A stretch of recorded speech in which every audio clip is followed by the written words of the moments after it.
ඔන්න එකෝමත් එක කාලෙක එක්තරා ගමක නන්දා එයාගේ පුතා හා ලේලි එක්ක ජීවත් වුණා.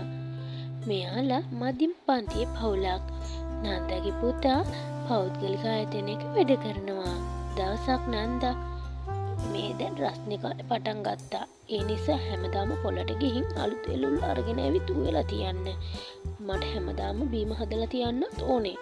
ඒ විදිහට නන්දා ගොඩාක් තදින් කිව්වා. නයනි ඒකට කිසිම දෙයක් නොකිය අහගෙන හිටියා.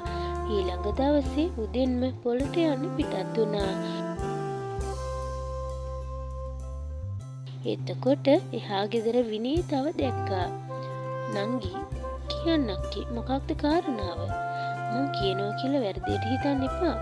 මේ ගිනියව්ව කාලේ අපේ ගෙදර ෆ්‍රිජ් එකත් පිරිලා. ඒ මාදිවට ඔයත් එළවලු අරගෙන ඇවිත් අපේ ෆ්‍රිජ් එකේ මේ දාන්න කිව්වොත් අපේ ගෙදර එළවලු කොහේ තියාගන්නද? මේ විදිහට ගොඩාක් අවමන් කරන විදිහට කතා කළා. අක්කේ මට සමා වෙන්න. ඔයාලගේ ගෙදර ෆෑන් එකේ සද්දෙට අපිට රැට නිදා ගන්නත් නෑ. නිින්දත් ඉවරයි. එක්ක ෆෑන් එක හදන්න නැත්නම් ගෙදරින් යන්න.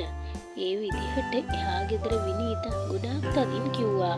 නයනි කියන්න දෙයක් නැතිව ආපහු ගෙදර ආවා.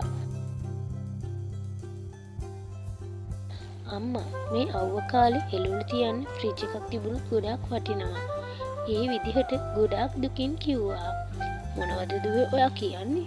ඒ කාලේ මේවා තියන්න ෆ්‍රිජ් එකක් තිබ්බද? ගෙදරට එළුළු අරගෙන එන්න කිව්වම මේ විදිහට කතා කරනවනේ.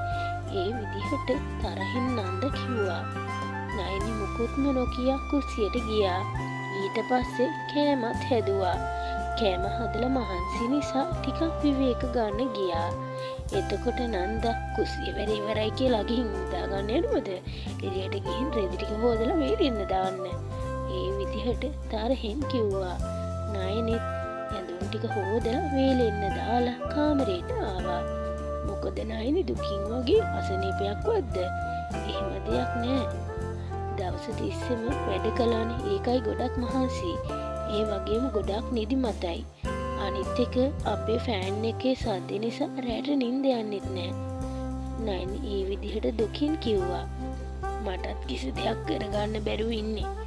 ෆෑන් එක හදන්නවත් මං ගාව සල්ලි නෑ. මටත් රැට නිින්දක් නෑ. ඒ විදිහට රංජිත් දුකින් කිව්වම නයනිටත් හරීම දුකයි. ඊළඟ දවසේ රංජිත් උදෙන් වැඩට ගියා. එතකොට එයත් එක්ක වැඩ කරන සේවකයෙක් රංජි දැන්ද ඔයා වැඩට එන්නේ? දැන් ඔයා කඩිසර වැඩ කරන්නෙත් නෑ. ඊයේ මැනේජර් වැඩක් දීලා කරන්න කිව්වා. ඒක ඔයා කළෙත් නෑ. මේ විදිහට ගියොත් ඉක්මනටම ඔයාව රස්සාවෙන් අස් කරනවා කියලාත් කිව්වා. ඒ විදිහට රංජි එක්ක වැඩ කරන සේවකයා කියනකොට "ඔව් ප්‍රකීත්, අපේ ගෙදර තියෙන ෆෑන් එක වැඩ කරන්නේ නැති නිසා එළි වෙනකම් මට නිින්දක් නෑ. මට කඩිසරව වැඩ කරන්නත් බෑ." "අයියෝ මේකද ප්‍රශ්නේ? දැන් AC ඕන තරම් ගෙවන්න ගන්න පුළුවන්නේ. එකක් ගන්නකෝ." "ඒකට ඩවුන් පේමන්ට් එකක් කරන්න වෙන්නේ. මං ගාව එච්චර සල්ලි නෑ." "දුක් වෙන්න එපා රංජි. මගේ මස්සිනාගේ කඩෙන් කිසිම ඩවුන් පේමන්ට් එකක් කරන්නේ නැතුව AC එකක් මං ඔයාට අරන් දෙන්නම්." ඊළඟ දවසේ රංජි කාමරේට AC එකක් ගෙනාවා. ඒක දැකපු නන්දා "මොකද පුතේ ඔයා බැරි දේවල් කරන්නේ?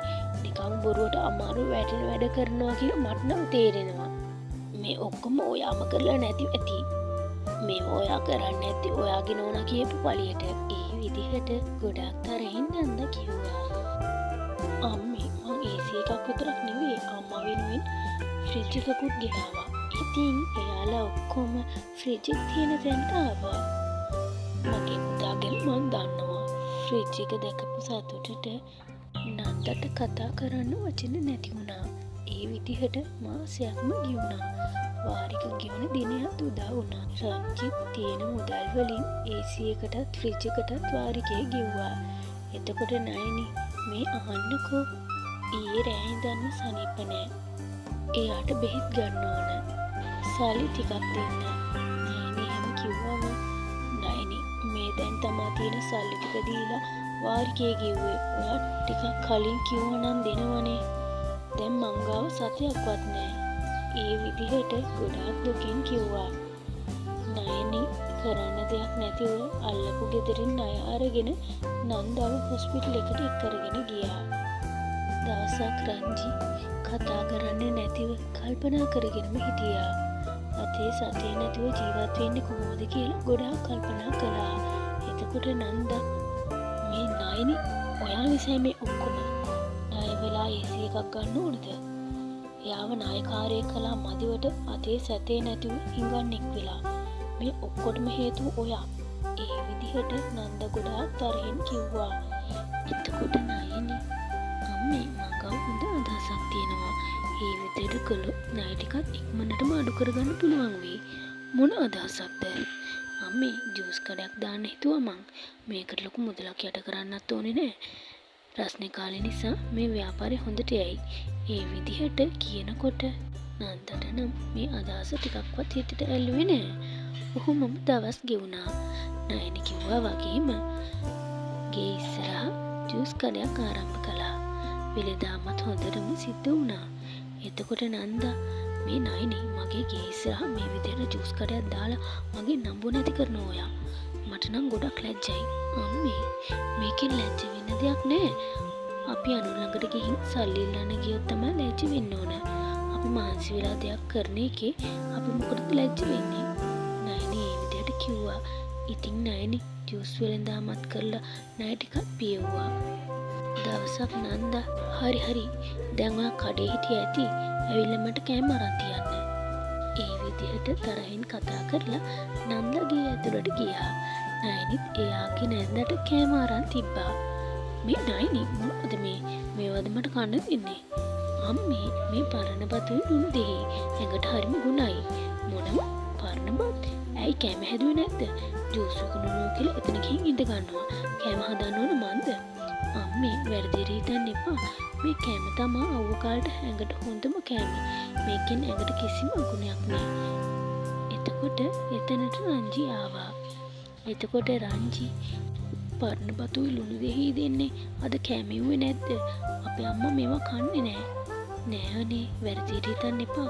මම වැරදි දෙයක් කළේ නෑ. ෆ්‍රිජ් එක ආවට පස්සේ අම්මා අයිස් වතුරයි බීමයි බීලා හොඳටම අසනීප වුණා.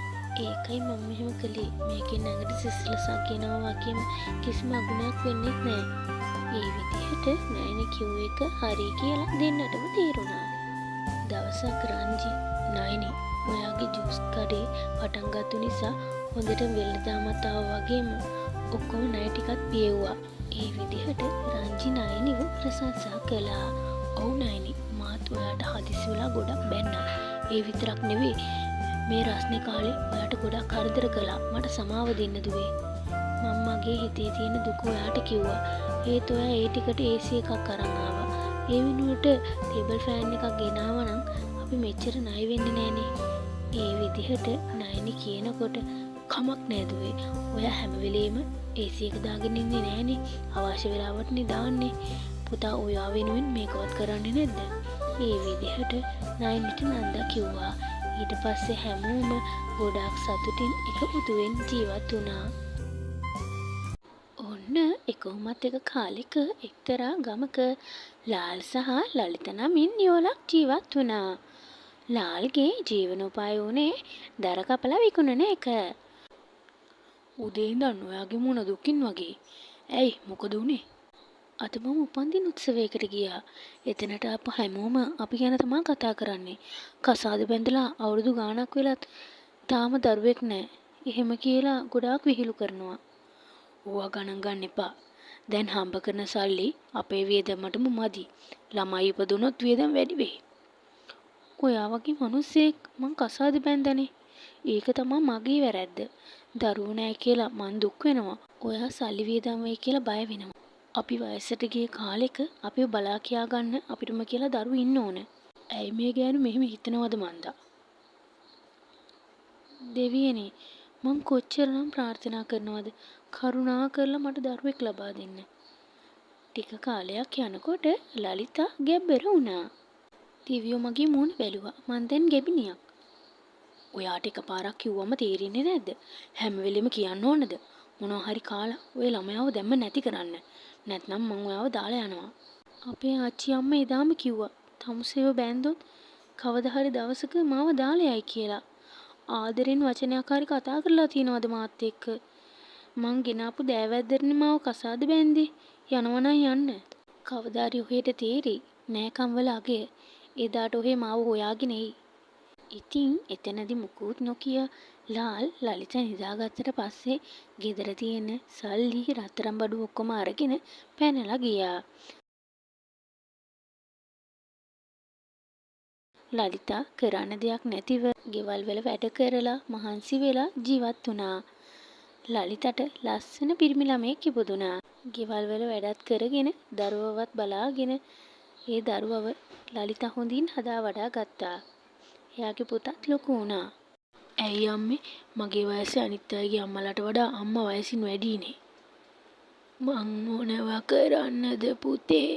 මට අවුරුදු ගාණක් දරුවෝ හම්බුනේ නෑ. බැඳලා අවුරුදු ගාණක් ගියාට පස්සේ තමා ඔයා ඉපදුනේ.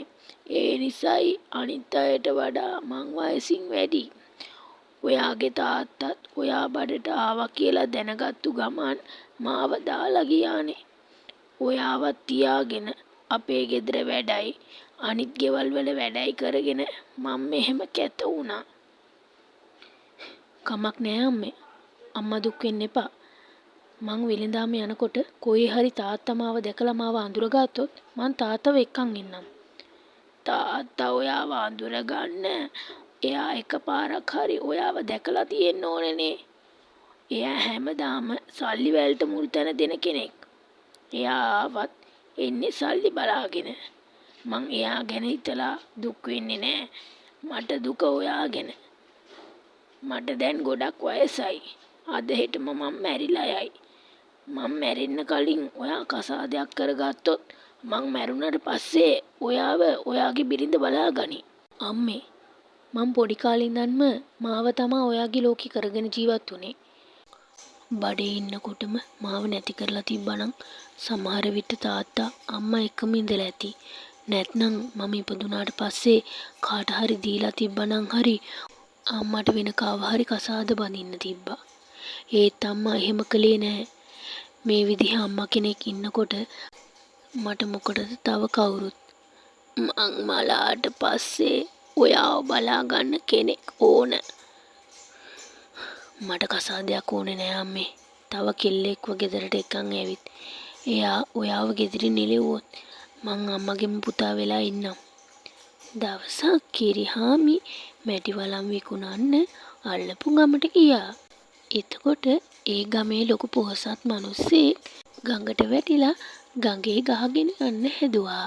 ඒත් එතන හිටපු කවුරුත්ම එයාට උදව් කළේ නම් නැහැ. ඇයි කවුරුත්ම මෙයාට උදව් කරන්නේ නැත්තේ? අපෝ අපිට නම් ඔය අහක යන ප්‍රශ්න ඔලුවට දාගන්න ඕනේ. ඔයා උනනම් ගිහින් බේරගන්න. ඊට පස්සේ කිරිහාමි ඒ මිනිස්සව බේරගත්තා. කවුද පුතේ ඔයා? දෙවියෙක් වගේ මාව බේරගත්තා. මං වලං විකුණන්න ආවේ. එතකොට තමා මහත්තයා ගඟට වැටිලා හිටියේ. මේ ආත්මාර්ථකාමී ලෝකේ ඔයාගේ ජීවිතේ පරදුවට තියලා මාව බේරගත්තා. පුතා මාව වැරදියට හිතුවේ නැත්නම් මං සල්ලි ටිකක් දෙන්නම් අරගන්න. මං සල්ලි බලාගෙන මේක කළේ නෑ. ජීවිතේ සල්ලි වලට ගන්න බෑ. මහත්තයාගේ ගෙදර මහත්තයාගේ නෝනයි ළමයිනුයි බලන් ඇති.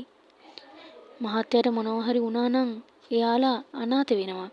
ඒකයි මගේ ජීවිතය ගැන හිතන්නේ නැතිව මහත්තයා මම බේරගත්තේ. දෙවියෝ අපි දෙන්නව බේරගත්තා. මං යන්නම් මහත්තයා. එහෙම කියලා කිරිහාමි යනවා.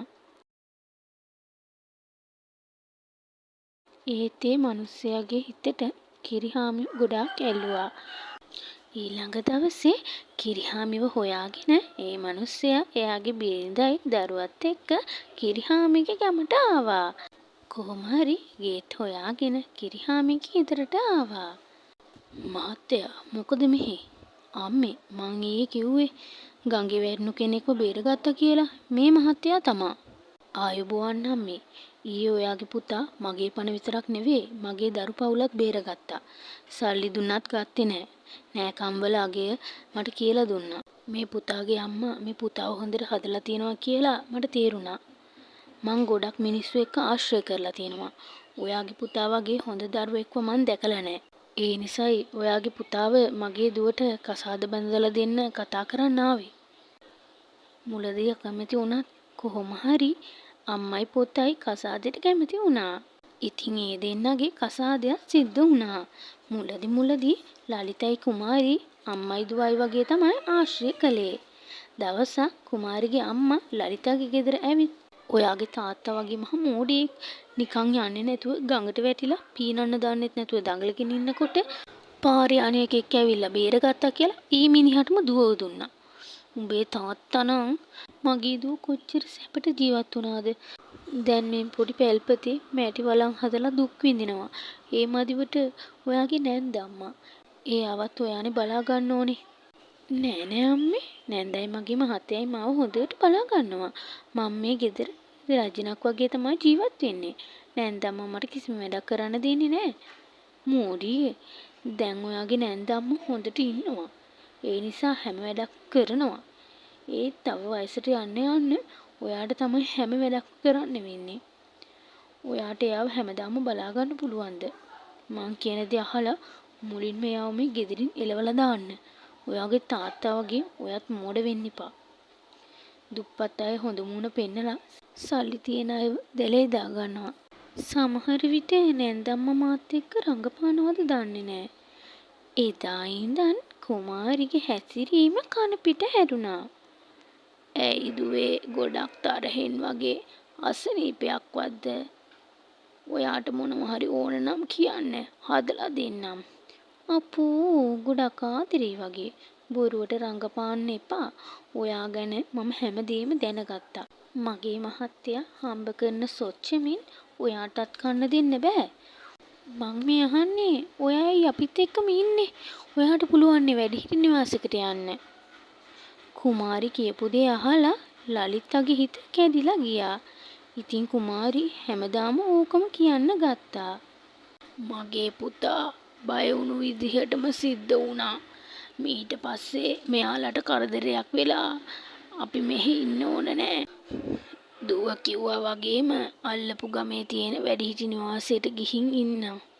පුතා නැති වෙලාවේ දැම්ම යන්න ඕන.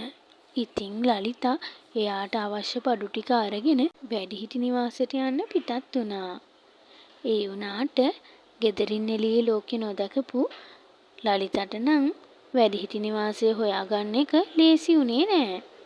මගදී වයසක මිනිස්සෙක්ව දැක්කා. කොග්ගලට යන්නේ මොන පාරෙන්ද? දකුණු පැත්තට යන්න.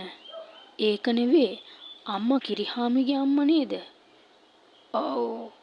අම්මේ ඔයාගේ පුතා හරිම හොඳ කෙනෙක්. දවසක් මම කලන්තේ දාලා බිම වැටිලා හිටියා. මාව එයා තමා රෝහලට එක්කන් ගියේ. එතකොට මං හිතුවා එයාගේ අම්මා එයාව හොඳට හදලා තියනවා කියලා. අම්මේ කෝ දැන් පුතා? මගේ පුතාට ටිකක් වැඩ. පාර පෙන්නුවට ස්තුතියි. එහෙම කියලා ලලිතා එයා පෙන්නපු පාර දිගේ ගියා. ඒත් එයාට පාර හරියට හොයාගන්න බැරි වුණා. එහෙම යනකොට එයාට ගෑනු කෙනෙක්ව හම්බ වුණා. කොග්ගලට යන්නේ කොහොමද? අම්මා කිරිහාමිගේ අම්මද? එයාගේ මුහුණුවර නම් තියෙනවා. ඔව්. ඔයාගේ පුතා හරිම හොඳ කෙනෙක්. ඕන කෙනෙක්ට එයා උදව් කරනවා. එන්න ඇවිත් කාලා යන්න. අද අපි හොඳින් ඉන්නේ අම්මගේ පුතා නිසා. කන්න බොන්න බැරිව හිටපු අපිට සල්ලි දීලා උදව් කළා. එයා හොඳින් ඉන්න ඕනේ. ඔක්කොම දෙවියන්ට බාරයි. හරි මං යන්නම්. ඔහොමම තව ටික දුරක් ගියා. ඒ වගේ පාරේ හම්බ වෙච්ච හැමෝම කිරිහාමි ගැන හොඳ කිව්වා. ගොඩාක් ආඩම්බරෙන් කිරිහාමිගේ අම්මා කොග්ගලට ආවා.